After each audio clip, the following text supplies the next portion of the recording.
Hello, Woolen Spinning. My name is Rebecca, and I am so excited to be with you here today.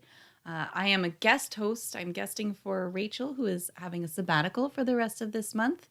And yeah, she kindly gave me permission to come into this space, this main feed space, and chat with you about hand spinning, the thing that we love the most. And we're going to talk about my projects. We're going to talk about your projects. We're going to talk about things coming up and all the things we love. So, yeah, let's get going with that. Where I'm coming from, I live in Canada. I live in the far north of Canada. And what I've been doing over on the Wool Circle, where you'll usually find me, I should say a bit about that first. I have been hosting the Wool Circle, which is kind of a bonus podcast that you get if you sign up to support us at the $10 level or above. You get an extra podcast that comes at this same bat station on the second and fourth Tuesdays, and Rachel live streams on the first and third Tuesdays. So you get 4 Tuesdays a month from us at the same time. And like I say, I've been doing that for about 2 years. I really, really love doing it. And the Wool Circle is a little bit more teaching focused, a little bit more kind of technical, where we dig into some of the how-to with our book study and all of that. That's what we've been doing over there.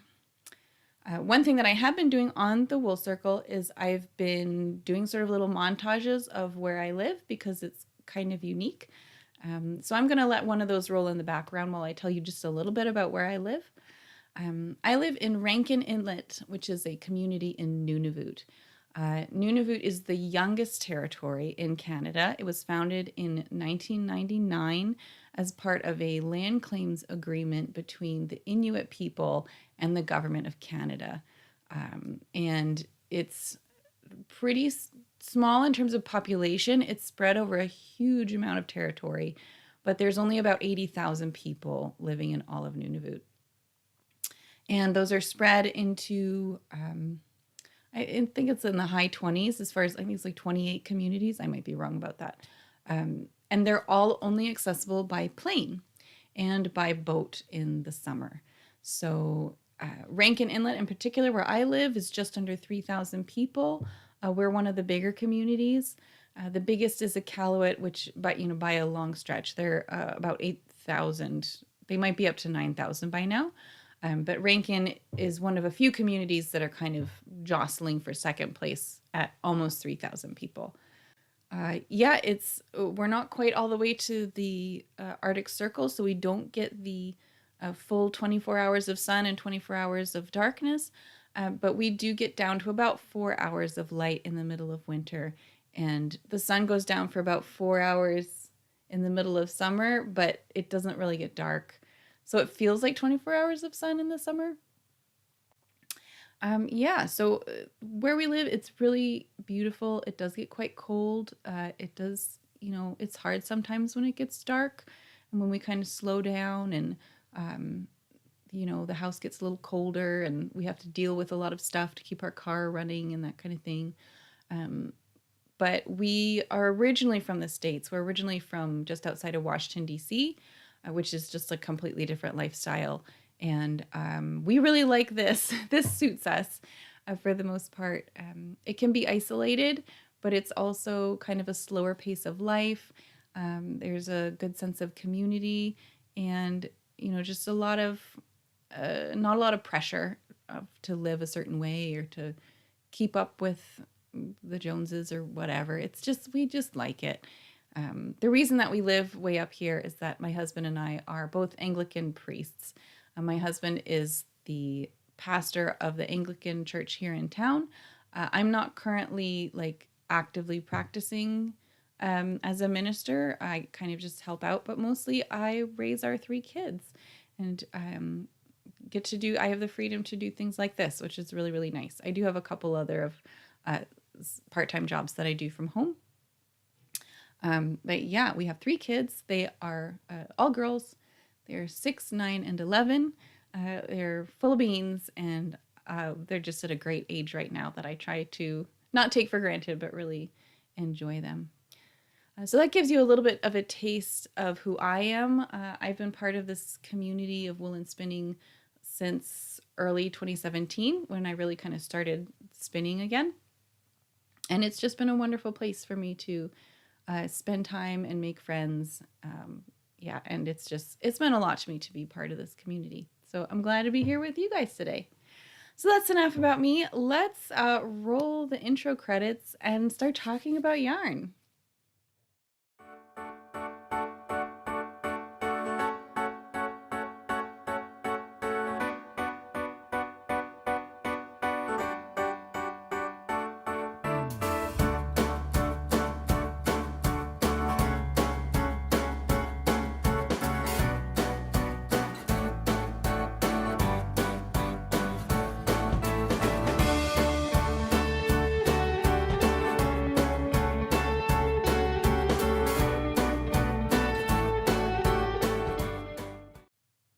Welcome back. Yeah, this is not a live stream. If you hadn't figured that out, I don't have the ability to do live streams right now. It's in the sort of someday maybe for the future, but this is a pre-recorded show that you're seeing today. So I will be with you in the chat. So please feel free to ask any questions, contribute anyway, and I will answer in the chat.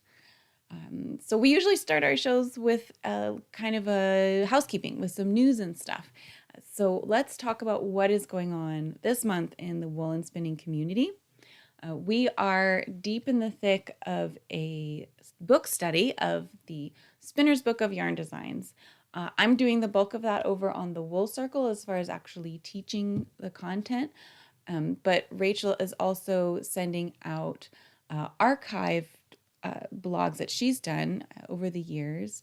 And that includes, short little how-to videos or sometimes like older videos that have like a nugget about that in the middle to kind of give you an opportunity to dig into some more teaching content if you have questions or if you need another perspective. It's just super, super helpful. So the spinning pearls come out on Sundays. Not every Sunday, but a lot of Sundays because there's a lot to share. Sometimes it's a PDF, sometimes it's a vlog. It's different things. And then the Wool Circle streams on second and fourth Tuesdays at the same time, 10 a.m. Pacific time. If you want to dig further into this study with some, kind of small group discussion, then you can join my Zoom group, which is the Spinning Staples group. These are all tiers on Patreon that you probably know about already. Spinning Pearls is one of the first level you access, and the Wool Circle is at $10 a month, and the Zoom groups are at $35 a month and include everything above as usual. My group is the Spinning Staples group. We are deep studying into the book. We are talking about cabled yarns right now, going through kind of all the different yarn plying structures that you can do. I'll talk more about that later, but there's also the Queries and Explorations group, which is Rachel's group that meets on Saturdays, the second and fourth Saturdays of the month.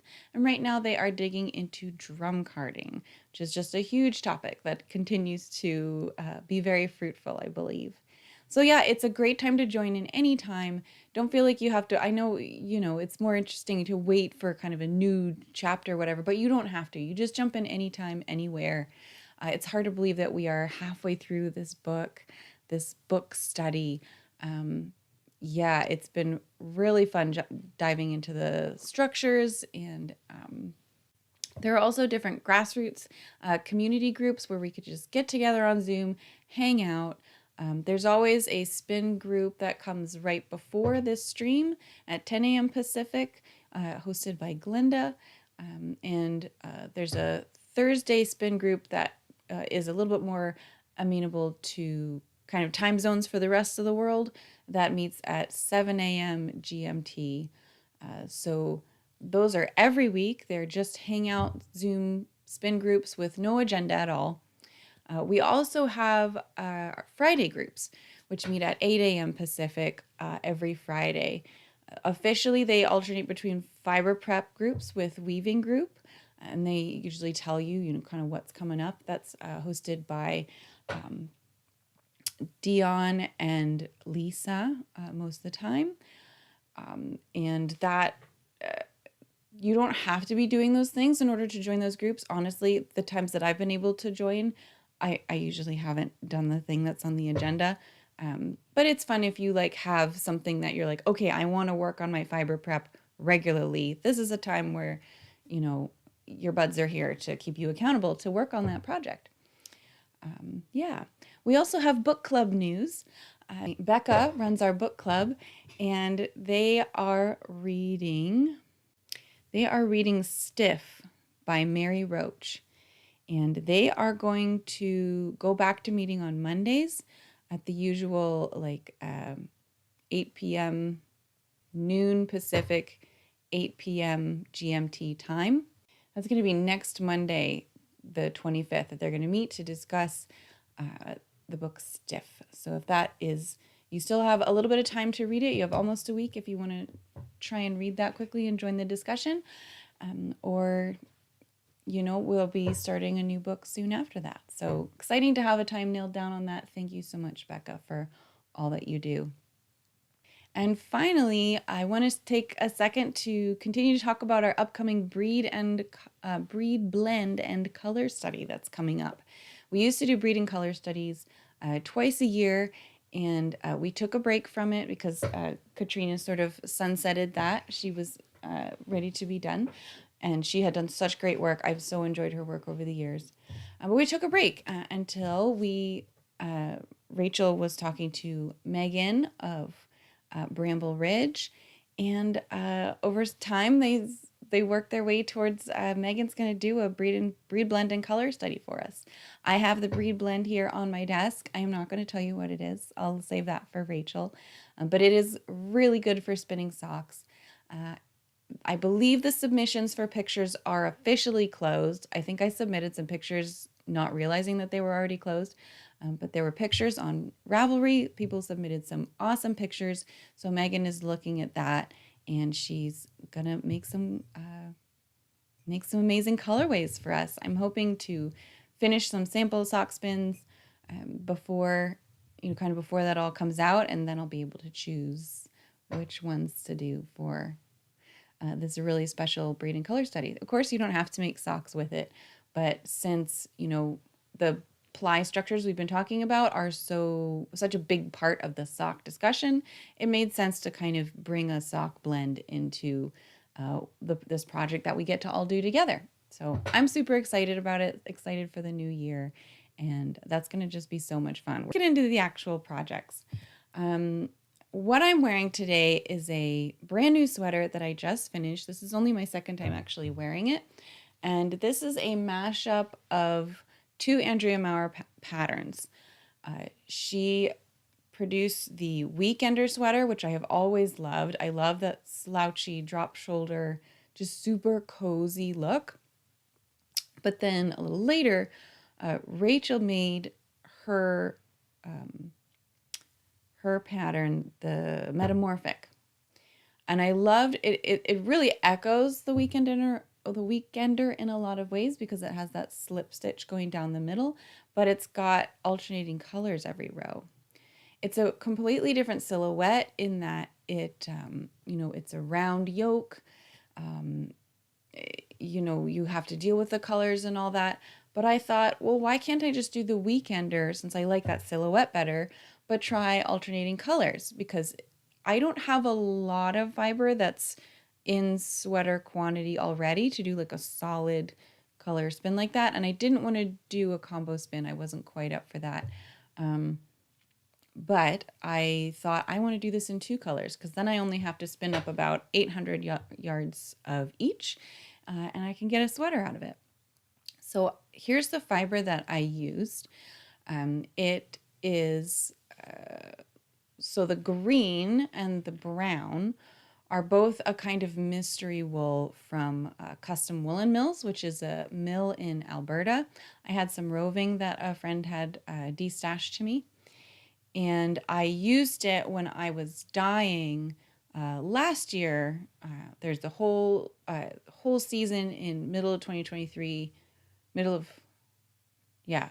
kind of early 2023 when I was doing a lot of dyeing, and then the episodes about that are in the summer, but I had actually done it earlier. After I was done all those dyeing experiments, I had a lot of dye left over, and I didn't want to save it because I knew I probably wasn't going to dye again until the uh, well after the dye stocks had gone bad. So I did a few different things with it. I put all of the kind of uh, purple, red, orange, yellow colors all together into a couple of braids that I've been using for samples. But then I had a lot of greens left. I had a lot of kind of greens and browns. This is some Polworth that I dyed in similar colors just by like kind of splashing leftovers over some top. That's pretty much what I did with this roving from Custom Woolen Mills. It's definitely roving, roving, roving. There's nothing organized about this wool. But it's not just wool. It is, I added a little bit of Kiviot to it. One of the amazing things about where I live now is that I have access to Kiviot sometimes in quite large quantities because muskox hunting is kind of just coming back here. They were overhunted largely by whalers for a long time and had kind of left. There's still a bunch in other regions, but the herd has kind of come back. So there's a few tags available for them. A few people are hunting them. And there's not really a market for the Kiviot yet. So it really just goes to waste. So I can put a message out there in the spring, which is the best time to harvest Kiviot because they're starting to shed it. And so it's pretty easy to get off the hide.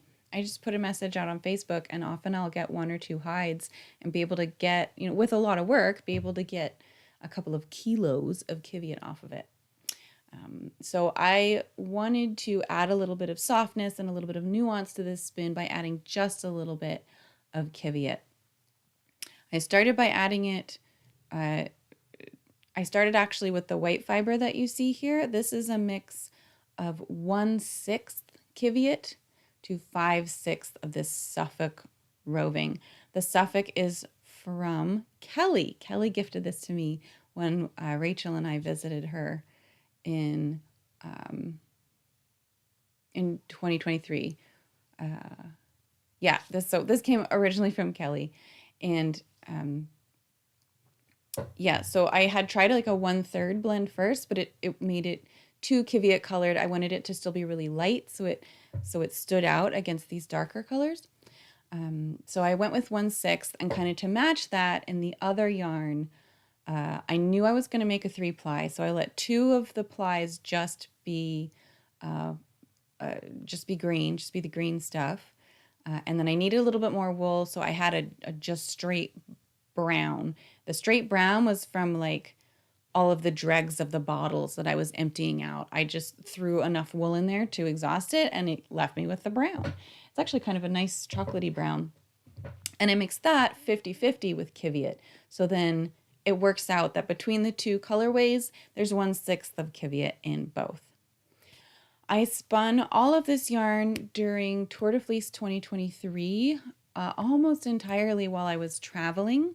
I had just received my electric eel wheel 6 that Dion kindly sold me, and I spent a lot of it on there, and I spun a lot of it on my support spindles, which I had just started getting into. I do a lot of support spindling when we travel and not a lot of support spindling when I don't travel because I'm always at home and I'm always near my wheels, and I like to spin for kind of efficiency. So I stick to my wheels when I'm home. But I love my spindles for traveling. So this is about probably more than half of this quantity is spun on spindles.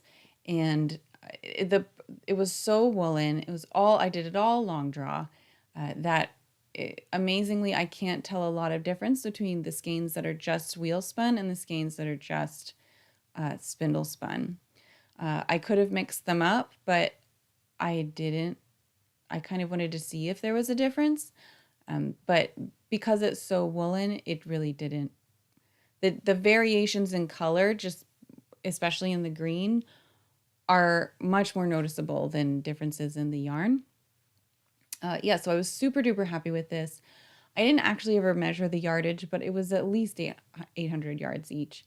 Yeah, it sat for a while. And finally, this fall, after I got back from our big trip this summer, I cast it on. I said, you know what? I'm going to blast through some of these sweater quantities of yarn that I have, and this weekender should go really quickly. And it did. Let me actually show it to you. It's going to be a little bit of squeaking, and then you're not going to hear me so well, so I apologize for that.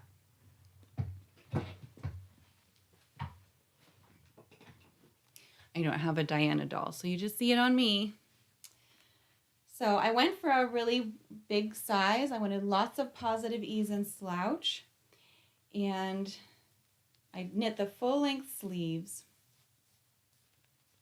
And what I learned a lot from this, okay? So this is supposed to be a big, baggy, slouchy, drapey kind of sweater. A 100% woolen spun yarn doesn't have a lot of drape. When I first knit it and put it on before I blocked it, it kind of had a potato sack thing going on. And I was like, oh dear. I thought, I might have to like do some extra length in order to, so it didn't look really potato sacky, if you know what I mean. But a really severe blocking seems to have sorted everything out. It hangs really straight. And you can't tell because of my pants, but yeah, it hangs nice and straight. I'm happy with it. Yeah, it was really fun and fast to knit. I also learned why mashing these patterns up was not maybe the best idea, and it has a lot to do with these short rows, with managing color. On both the front and the back, there are short rows that kind of that make the body just a little bit more shaped, just adds a little bit more nuance so that the drop shoulder isn't quite as, you don't have quite as much extra fabric down here. And so these short rows, doing those while changing color every row, that was a bit of a brain buster. And I figured out how to do it for me, but if I had to write that pattern, I wouldn't do it because it's not something that you can explain. I could show you and you could be like, oh, that's what you did. And it involved a lot of slipping stitches, and just doing it without breaking the yarn a bunch of times it took a bit of gymnastics, but I managed it. So this is fine. I would do it again, but if you're hesitant about altering patterns and coming up with your own things on the fly, maybe just do one or the other. I've knit a lot of sweaters. I've designed sweaters. I have published patterns, so I'm very comfortable with that kind of thing. My mom has been knitting sweaters for, my whole life, and she always brings a really fresh take on any pattern that she makes. She almost never makes something like right out of the bag or right out of a kit. And even if she does, she changes something. So she passed that on to me. So I have very little problem changing a gauge or just figuring it out on the fly, because I've knit a lot of sweaters. And I feel like in the last couple of years, I've really settled into a couple of silhouettes that really work for me. And I kind of just keep going back to those. So that's why I'm comfortable altering something like this. If you don't like that kind of thing, then don't worry about it. So that was the main change, was obviously the color, and then I had to deal with the short rows. I decided, I pulled you guys in Slack, and you were really helpful to decide that the green would be kind of the main color for I guess it's the yoke, for the top ribbing and the bottom ribbing. It just makes it a little bit more, I guess, calming to me. But then for the sleeves, I did change it up, and I just added a little bit of ribbing in white. And the slip stitching on the metamorphic, you have it in 4 places, because one of those places you're changing colors, and adding a slip stitch line up the side meant that you don't see the place where you're changing colors. You don't see the beginning of round as much. So I added that to the sleeves as well in another color.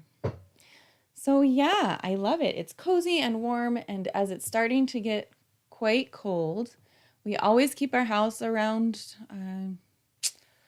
20-ish degrees, but it's kind of drafty, so the house does feel colder, even though the heat setting is the same. So I love having something cozy like this to just snuggle up in, still feel cute, and yeah, it's great. I love it. So that is my weekender metamorphic. I never came up with a good abbreviation for it, like weekend morphic or metamender. I don't know.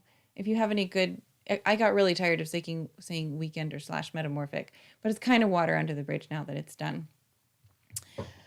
So yeah. Okay, so that's my finished object for the day.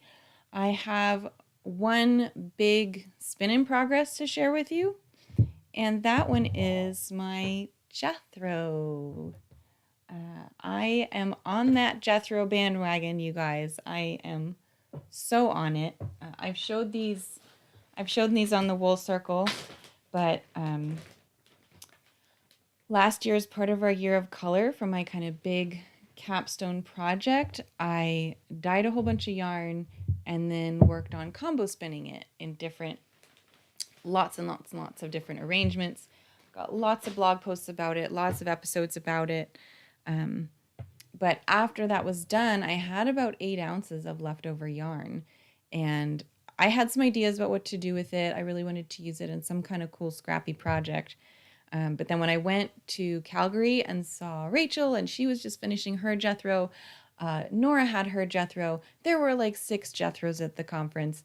I was like, shoot, I'm getting on this train, forget it. And I got home, I immediately started crocheting squares. I got just like totally obsessed with it. So I'm doing it.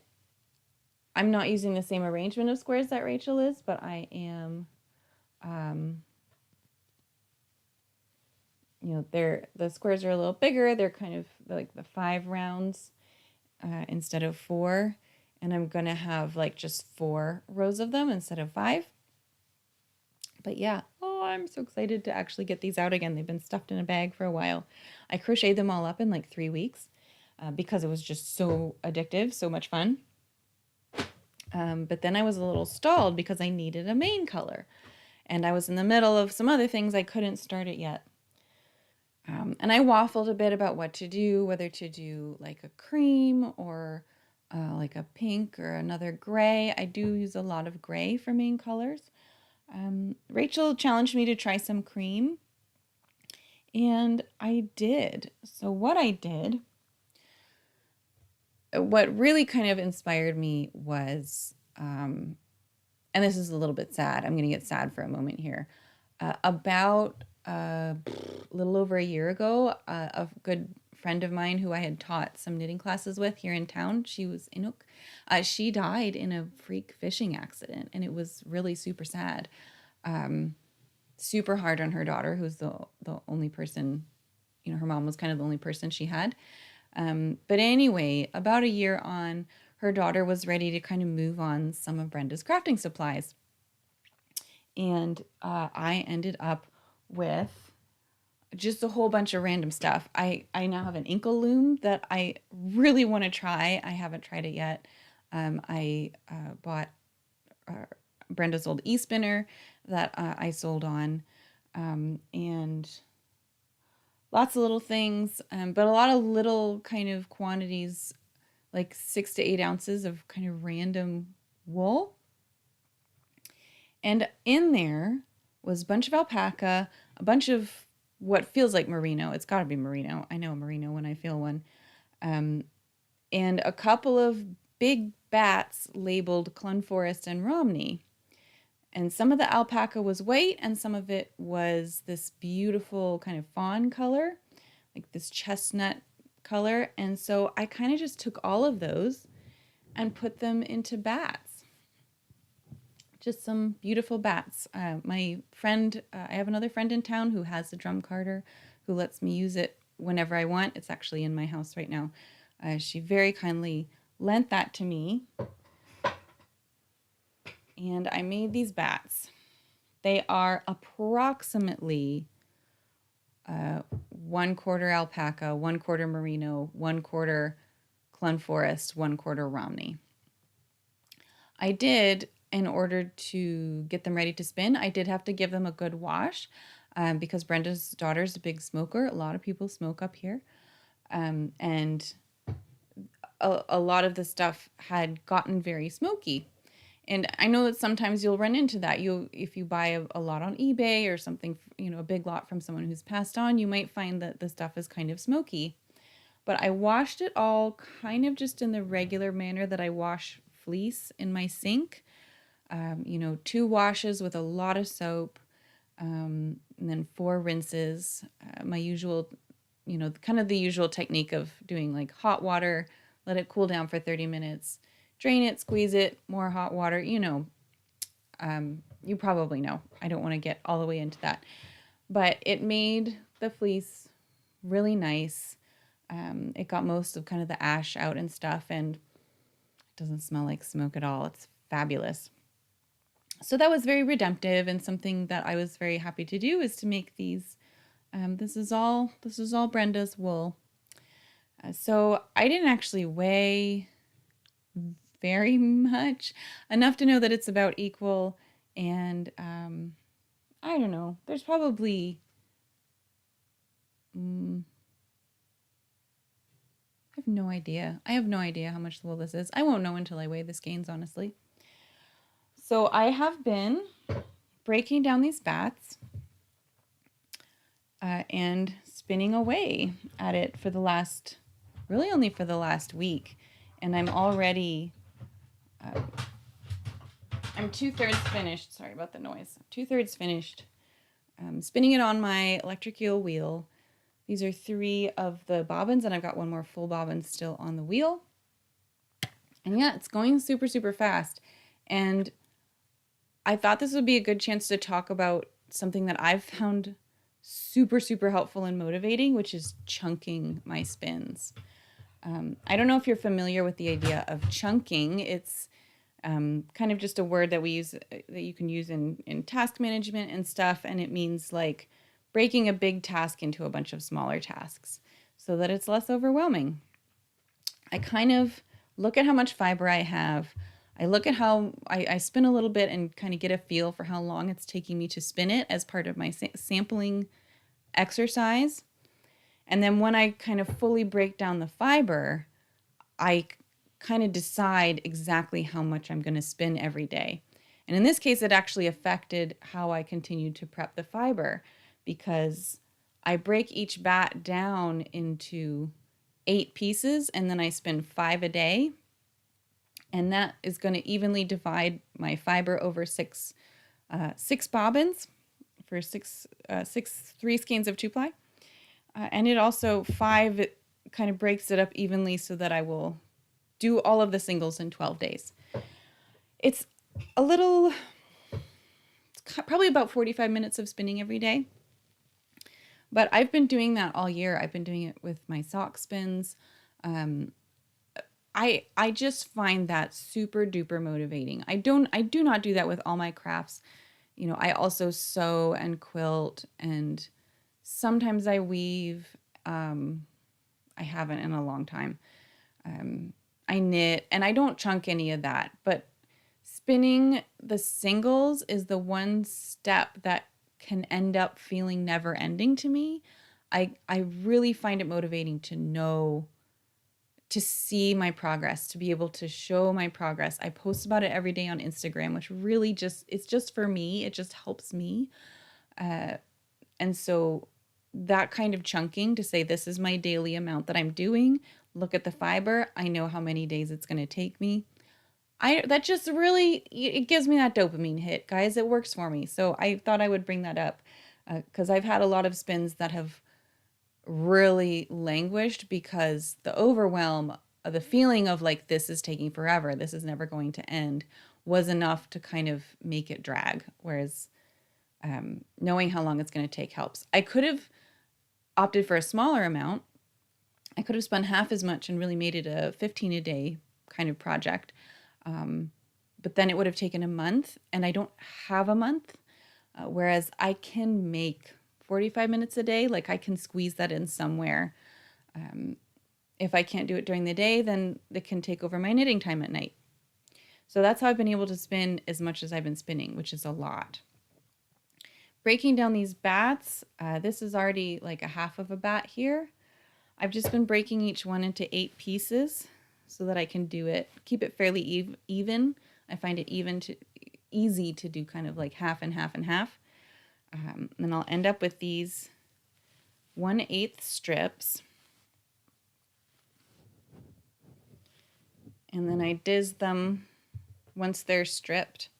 I then diz them. I do them through a big hole first to kind of generally even them out, and then I do it through my second smallest hole. And that works pretty well. Yeah, I don't have a second camera that works real well, but I can kind of demo for you. Just kind of dizzing it enough to make sure it passes through that big hole is just to get me started. Make sure there's not any huge places, because if I went straight to the smaller hole, it's easy for me to break it. But then I can jump. I need to get I cannot keep track of orifice hooks, so I always end up using a crochet hook. Get it through there. And then putting it through the smaller hole helps make the whole thing just more even. More even, easier to draft to the size that I want. As you pull the fibers apart, they do line up just a little bit, make it just that much smoother.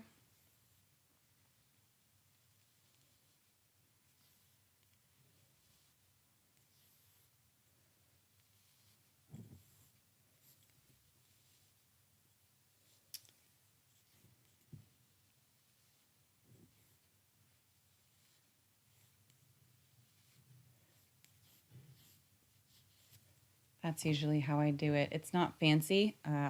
I'm still pulling it apart with my hands, like pre-drafting. I'm just using the diz as like a guide. And then I can wrap it into a nest, and every time I wrap it, it gets a little twist so it doesn't get stuck on itself. And then I've got a little nest. So I spin 5 of these every day, and I'm going to be done in like 4 more days. I've got 4 days left on this. And then plying, I usually go crazy on, so I don't need to chunk that. Yeah, so I'm super stoked. Oh, I was really good this time, guys. I sampled.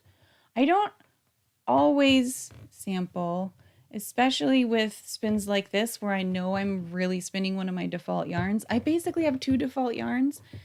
My fingers do kind of a DK weight 2-ply like this, that if I want a worsted weight, I can make a 3-ply. Or they do really fine that I can make into a 3 or 4-ply sock yarn. That's kind of the default settings I have. And it also depends on the tool. I'm usually spinning my DK weight yarns on the e-spinner and the sock yarns on my other wheel, my treadle wheel, which is an Ashford traditional. More about that in a minute. But yeah, I made a sample from this. This is less now because I've used some of it. Half a bat. But yeah, super duper happy with that. Could have used maybe a titch more ply twist, but I wanted it to match the yarns from these guys, which they were not even. They were a little bit all over the place, varying between like a sport weight and an almost worsted weight, but we kind of hovered around an average of DK. And I made swatches. I was so good. So this just needs to match. This is blocked and these are not blocked.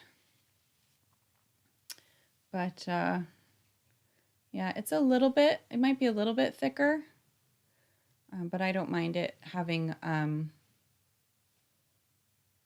don't mind kind of the way that the Jethro works. It's going to have like this is the connective tissue between all of the squares. So I don't mind that being a little bit denser. And once these are blocked, they may very well match up with these just fine. Do you guys usually block your granny squares before you put them together into a project, or do you usually just block the whole thing? Let me know, because I haven't thought about it. Maybe it says in the pattern. I don't even know. That would require me to read it. And I made a knitted swatch, which is right on the dot for more of a worsted weight, really. Have I even actually measured this? Maybe I just thought about measuring it and didn't actually do it. This is actually 5 stitches to the inch, so it's, you know, maybe a little bit more than 5. So it's more of a worsted weight, but I'll work around that when it comes to time to do the sleeves and the collar and stuff, the knitted parts of this pattern. So yeah, it was a good confidence booster that yes, you can still make this yarn without thinking too hard. I didn't make like a complicated spinning card. I just took some singles from what I was working with and just wrapped them around so that I could use those. I just look at this when I'm spinning my singles to make sure I'm in the ballpark. And I keep it clipped right on the cart that has my e-spinner on it, so I can just look at it when I need it, and it's great. So yeah, I'm excited. I'm really excited to finish the Jethro. It's just going to be so bright and fun and kind of earthy and artsy, and I think it's gonna work for me. So that's going well. Yeah. Okay, time for finished yarn. The finished yarn I wanted to talk about is the sock spins that I have been working on all fall. I have been working on these in parallel with the teaching content for the wool circle. So I didn't spin a chain ply, but I did spin a 4-ply, and I did a hauser yarn, and I did a cabled yarn. These are all Panda from a mixture of, this one's from Crafty Jacks, these 2 are from Sweet Georgia, and I have 3 more braids from a combination of those places that I will make into 3 more sock yarns in the new year. I do keep like an ounce off of each braid because I really only need 3 ounces to make a pair of socks. And I'll probably put all those together in a 6-ply, maybe a 6-ply hauser yarn if I'm feeling really rambunctious. And yeah, so I'm going to take these guys and make them all into socks and do a wear test. I did that. I've done that before where I think I made actually like 10 pairs of socks. I made all the sock yarns, and then I knitted all the sock yarns, and then I didn't start wearing any of them until they were all finished.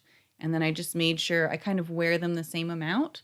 So like I wear all of them twice, and then I wash them, and then I wear all of them twice, and then I wash them. And that's just kind of my cycle. And then I made notes of each time that the socks wore out. And I think they have all finally worn out.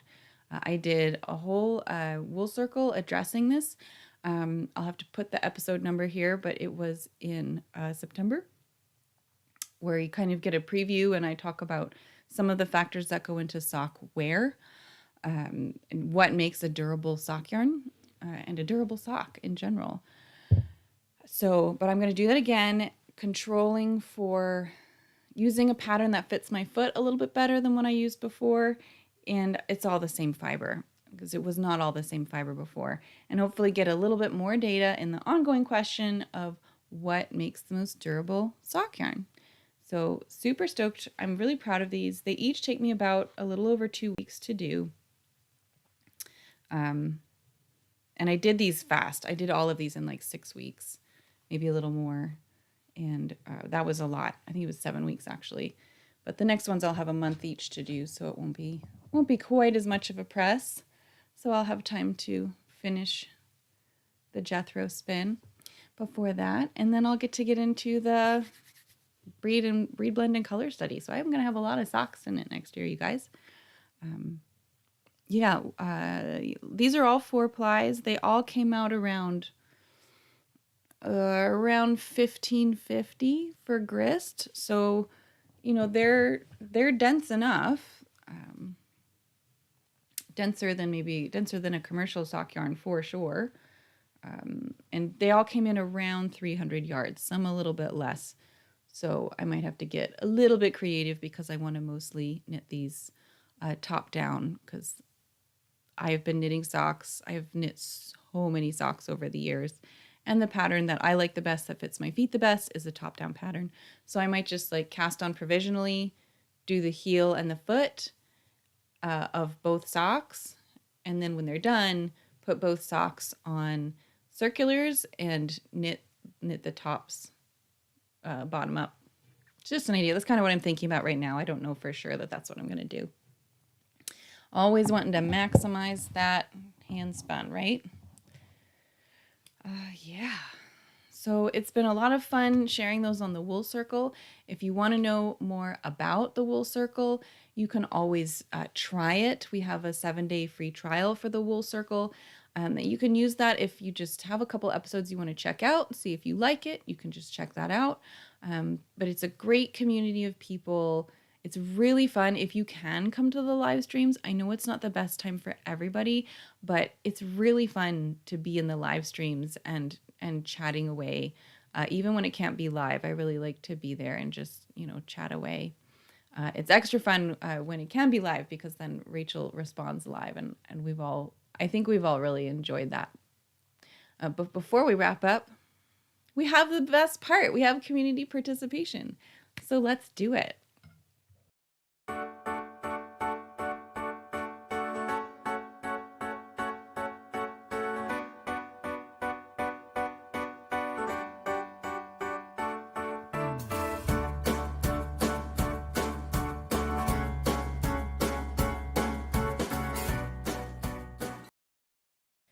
All right, so there was a good bit of fiber prep in the last week or so, looking at community spins and makes. This one came from Ravelry from Laura. She's been doing a lot of fleece prep lately, and this was quite the story. I'm not going to read all of this, but I'll give you a taste. She said, "My fight with Lisa the lamb is finished. I posted previously about this Finn lamb's fleece I got to replace some unspinnable fleece I bought from a sheep farmer last spring. This new fleece was very, very soft, but also very, very full of VM and quite short stapled. To make an excuse for the farmer, she told me that their main product is meat and she doesn't really know anything about woolen fleece, so I can't blame her for the quality at all. Very common among farmers." She says, "Well, I did pick about half the fleece before realizing that the VM is not coming out. Then I combed the rest of it. Also not a simple job, as the fleece was a mess in a bag and with short staples. Combing resulted in very nice top, and I could get most of the VM out. And last week I carded the picked fleece. This did not end up with a nice carded bat. The bat was so full of VM. I made a little sample with the carded and combed prep. That's the yarn you see there in the corner. Beautiful, both gorgeous samples. Both long draw to accommodate for the short staple. Quite a lot of VM flew out during spinning the bat, but there's still plenty in the yarn. So she decided to comb the bats. So she had made bats and then combed them again. Talk about a labor of love. Long story short, she says, I got 200 grams of comb top out of 600 grams of fleece. The rest is not usable, but she will get 200 grams of nice semi-woolen yarn for hats and mittens for her spouse. The sheep is from the same town where he lived as a child, so it's a bit special. That's pretty sweet, and he'll love that kind of earthy, beautiful earthy black color." She's talking about having trouble getting fleeces that are nice, and this was a follow-up post she made, that the problem is that she usually has to buy fleece without seeing it. There are no fleece festivals or other market where she lives in Finland, and so it's hard to see the fleece in person. So that's a tough situation to be in. I hadn't bought a fleece for a long time until last summer when I got to go to a festival. So I feel ya. It's tough. Or I'll buy them from other spinners who are destashing them, getting them kind of secondhand. But yeah, this was a real labor of love, and you can really tell the work that went into making such a beautiful sample. So yeah, great job, Laura. That's such a redemptive work to take a fleece that maybe should be a burn pile fleece and make it into something amazing. We do have to, of course, count our days and decide what our time is worth, and it's okay to totally throw things in the compost. But it's really seeing something yucky turn into something beautiful. It's soul food, isn't it? Isn't it just kind of really special? I find that really special. Taking something that was yuck and making it into something beautiful. I think there's something really amazing about that. We have more fleeces and sampling, more amazing sampling from Ellie Ann. She had posted elsewhere about her bats that she'd made. The first picture here is the singles from this blend she made of wool, her local wool. I'm going to say Gratronder. That's what it looks like to me. I'm sorry, I'm sure I'm butchering it. This local wool mixed with silk, cotton, and rose fibers. It sounds wonderful. It was very tweedy after she blended it up on hand cards, I believe. It's very silvery gray and shiny with little knobs of cotton. And she was asking on Slack whether to go for singles or whether to mix the blend that she made with like just the wool, or whether to make a yarn that's just her special blend that she made, aiming to make a tee or a cardigan with short sleeves. She made the second picture with the A and the B on it. Is she did sample. Way to go on the sampling. She made 2 little samples, one with each of the choices she was thinking about. The one on the left, A, is made of 2 strands of the blend, 83% wool, 7% cotton, 5 silk, and 5 rose. And B is made with 1 strand of the blend and 1 strand of just the wool. Visually, to me, these look really simple, but she described how the hand was quite different between them. And then she made a 3-ply sample, which is that third picture there, smoother and thicker than the 2-ply. And she ended up deciding on B, on the mixed one, where it's 1 ply of each. And presumably, Eliane, you'll get more yarn that way because you can stretch your special blended bats further, I guess. But yeah, it feels really good to sample and come to a conclusion and have that confidence going into your big spin, right? For a big spin, it just makes me feel better and makes me feel better while I'm spinning. And then I can enjoy it more if I'm not kind of second guessing myself the whole time. Am I making the right yarn? Am I, should I be doing it differently? Is this consistent? When I was starting spinning, I did that a lot. I made some really big spins and just spent the whole time going like, I don't know if I'm doing this right. And that doesn't feel great. That's not super motivating to get to the wheel and spend time there if you're constantly second guessing yourself. So having a thorough sampling process, it's not, sometimes it is hard to motivate one to start this. It feels like it's kind of stops your flow. You just want to get spinning. You just want to get to that kind of flow state, right? And sampling doesn't really make for a flow state. But then you'll enjoy your flow state so much more when you don't have intrusive thoughts coming in and telling you you're doing it wrong. Maybe that's just me, but great job, Eliane. I loved seeing all these samples and how thorough you were and how you thought through it. Great job. Back to fiber prep. This is from Elizabeth. I believe you go by Liz. She says, I tried dizzing off my drum carder and I think I'm in love. This is a thin fleece that I got at Maryland Sheep and Wool this year, and it's so darn soft and lovely. This is the first time I've ever felt like I really got the prep right for a fleece, and I'm giddy. This really made me happy because I was there when she bought this fleece. We were both in line for the fleece sale, and I was like, we waved at each other. She recognized me, and I was like, I see somebody. Um, and we got to connect afterwards and hang out with a few other of you lovely woolen spinning types. So seeing this fleece become something that's really happy making makes me happy too. Congrats, Liz. I'm so glad that prep is working for you. It looks fabulous. Frankie posted some bats and samples with a question. She says, hello everyone, I'm very new at fiber prep and I'm currently working on carding a CVM, that's California Variegated Mutant, if you don't know. Fleece using a Strouch Petite drum carder that I borrowed from my local guild. Such a great way to use a big tool without having to buy it. Go to your guild. I know that CVM is a medium wool and therefore will probably retain some texture in bat and final yarn. My question is, how do you decide when you're done making passes through your carder? This is after 3 times through. For reference, here are the 2 and 3 ply skeins that I sampled. One is definitely more textured and neppy than the other.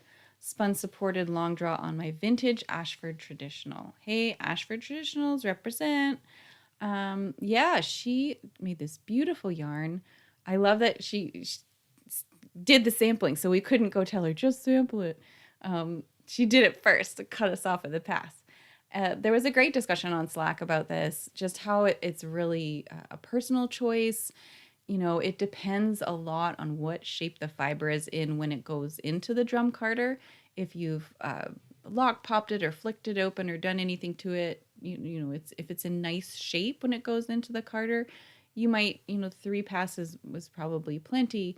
Some people piped in and said, like, I always do 4 because I want it to be as smooth as possible.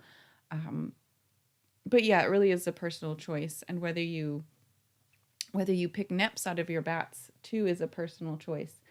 The one of the fibers in my I think the Clen Forest was very neppy, and not very neppy, but the bats have a good number of neps in them, and I don't pick them out before I start spinning.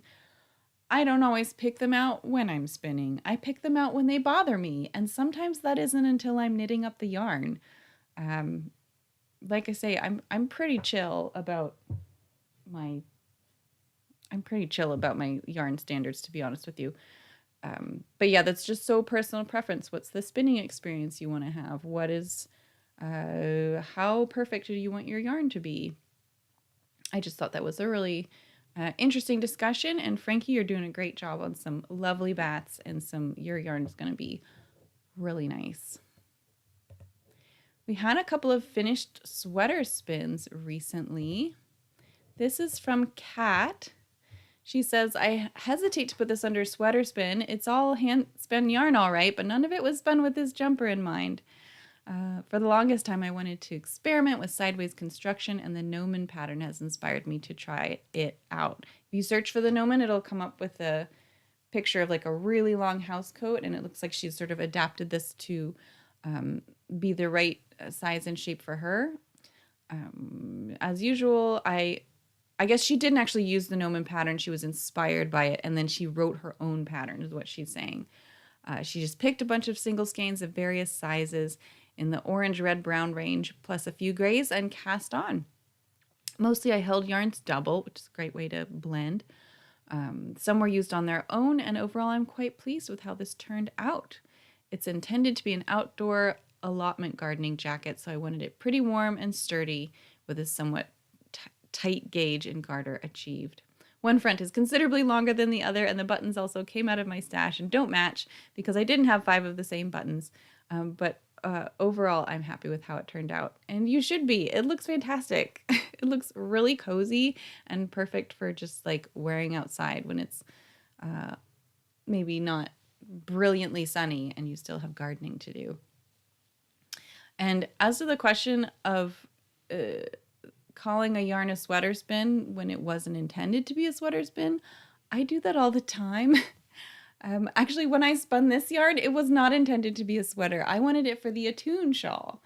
But as soon as I knit up a swatch, I made one skein of each and knit up a swatch, and I was like, this is not a shawl. It is way too chill and muted. This is a sweater. This is my colors. The very first sweater I ever knit entirely from hand spun, it was for a shawl, and it never became the shawl. I tried knitting the shawl, and it was just, I had moved on from knitting that kind of pattern, and I couldn't do it anymore. So I hung on to it and then made a sweater out of it later. And it was funny because it was like I had made a sweater quantity by accident. I didn't know that the amount of yarn I had was enough for a sweater, because I was scared to make enough yarn for a sweater. I thought that's too big. That takes too long. Too scary. So I backed into it by doing it on accident. Anyway, a brilliant job, Kat. It looks super nice. I love the idea of, using a whole bunch of skeins from your stash, holding some together to make them roughly the same weight, and just making something really cozy. This beautiful sweater is from Robin, who posted on Ravelry. She said, this is hand spun from the raw fleece of Sweet Ruby, a 50-50 Gotland BFL cross from a small local farm. I wanted some texture, so I grabbed my cabling needle and honeycombed up a storm. Just gorgeous, Robin, and I love that you included the picture of the sheep in your post. That's just so incredibly gratifying to take it all the way from that sheep there to a sweater that you can really be proud of. And Gotland BFL cross, I want me some of that fleece, please. Just a couple of general makes and shares. There's some finished yarn here from Dania. She says, this is chain plied woolen spun yarn. I spun this on my new to me antique CPW wheel. I have one of those at my mom's house. Love them. They're really special. The fiber is a bit of a mystery. It was something I found in my stash. The yarn is bouncy, soft, and crunchy at the same time. And we've had this discussion before, but like some people say you can't chain ply woolen spun yarn. You totally can. It helps if you got a little bit of extra twist in your singles, and you make sure that when you are chain plying, you are chain plying in a way that doesn't lead to a lot of abrasion on your singles, because that's something can happen as you're pulling that crochet chain through. But if you like put your lazy Kate in front of you so you can do kind of more of a pulling motion, or if you just have that extra twist in your singles, or you just go slow, it's fine to do a chain plied woolen yarn. You might have some more breaks than you're used to dealing with, but it's totally possible. I love how round this yarn looks. It just looks super cozy and ready to become something sweet. Finally, Emily says, hi folks, new to this Slack channel. Big welcome, Emily. I'm just about finishing a sweater spin of Betty the Romney Cross. I'm thinking of dyeing it a mossy green. I love the sound of that. I tend to wear that color a lot. Dyeing is not that scary to me. Been dyeing for years and years, but this will be my first dyed up hand spun quantity. Yep, that's always a little bit intimidating, but I mean, I think you got this. And I love the singles all loaded up on the wee bobbins and the skein in the background. So great job, Emily. Looking good. As always, thank you for sharing all that you do. It's always just so fun to see it and share it. And I'm really glad that I got the opportunity to do that for you this week. Thanks again to Rachel for allowing me to come into this space. I hope your sabbatical is going well and doing all the things it needs to do for you. Yeah, I've been in this community since early 2017, like the beginning of 2017, kind of pretty soon after Rachel hit go on Patreon. So this community has just meant so much to me over the years, and getting to be here with you in this space and share with you just it makes me so happy. So thank you for all of you who watch the Wool Circle. Thank you to all of you amazing patrons. We appreciate every single one of you. It allows us to do what we do. Thank you for being here. Thank you to everyone who's watching later. If you made it this far, thank you so much. Thank you for spending this hour with me. Your life minutes are a precious treasure, and you chose to give them to wool and spinning. So thank you. And I really hope that it was worth your time and that it'll come back and bring you more joy. Rachel should be back here at the beginning of December, Lord willing. If you are in the wool circle, I will be back here next week to talk about some funky cabled yarns. We did sort of basic cable, as I call it, her basic cable. And next time we're going to get into some weird cabled yarns. What if you mix things up and you're cabling with thread or with thick and thin yarn? Or I don't think I'm going to do beads yet. I'll do beads eventually, but I'm not quite ready for that right now. Yeah, so take care of yourself, guys. Stay warm and well fed, and we will see you next time. Bye-bye.